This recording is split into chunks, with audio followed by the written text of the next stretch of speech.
திமுக கூட்டணியிலிருந்து இந்திய யூனியன் முஸ்லீம் லீக் கட்சி விலகுவதாக ராயபுரத்தில் நடைபெற்ற அந்த கட்சியின் பொதுக்குழு கூட்டத்தில் அறிவிக்கப்பட்டிருக்கிறது. தற்போதைய சூழ்நிலையில் திமுக கூட்டணியில் தொடர்ந்து நீடிப்பது இயலாத காரியம் என்று அந்த கட்சியின் தேசிய தலைவர் பேராசிரியர் காதர் மொய்தீன் அறிவித்திருக்கிறார். திமுக கூட்டணியில் கிட்டத்தட்ட ஒரு 60 ஆண்டுகளுக்கும் மேலாக இந்திய யூனியன் முஸ்லீம் லீக் கட்சி கூட்டணியில் பயணித்தது.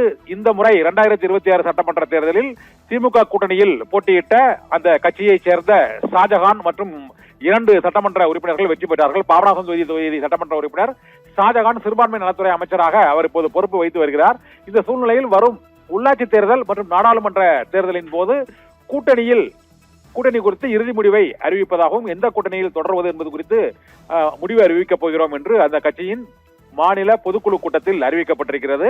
இப்போதைக்கு திமுக கூட்டணியில் தொடர்வது இயலாது என்று தெரிவித்திருக்கிறது. ஏற்கனவே திமுக கூட்டணியிலிருந்து இந்திய கம்யூனிஸ்ட் கட்சி, மார்க்சிஸ்ட் கம்யூனிஸ்ட் கட்சி மற்றும் காங்கிரஸ் ஆகிய 3 கட்சிகளும் கூட்டணியில் இருந்து வெளியேறுவதாக அதிகாரப்பூர்வமாக அறிவித்த சூழ்நிலையில் இப்போது 3வது இந்திய யூனியன் முஸ்லீம் லீக் கட்சியும் திமுக கூட்டணியிலிருந்து விலகுவதாக அறிவித்திருக்கிறது. திமுக கூட்டணியில் கடந்த சட்டமன்ற தேர்தலில் போட்டியிட்டு 2 தொகுதிகளில் வெற்றி பெற்ற இந்திய யூனியன் முஸ்லீம் லீக் கட்சியின் 2 சட்டமன்ற உறுப்பினர்களும் தமிழக வெற்றி கழக அரசுக்கு ஆதரவை ஏற்கனவே அறிவித்திருந்தனர். அதன் பின்னர் அந்த கட்சியின் சட்டமன்ற உறுப்பினர் பாபநாசம் தொகுதி சட்டமன்ற உறுப்பினர் ஷாஜகான் சிறுபான்மை நலத்துறை அமைச்சராக தமிழக வெற்றி கழக அரசில் பொறுப்பு வகித்தார்.